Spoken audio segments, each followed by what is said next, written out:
Hi, guys, and welcome back to Lazy Girl's Kitchen. If you are new, I'm Maggie, and welcome.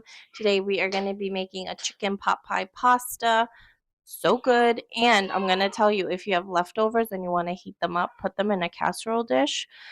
Put a little bit of panko on top and the drizzle of olive oil and bake it for like 15-20 minutes or until the top is golden brown at like 385.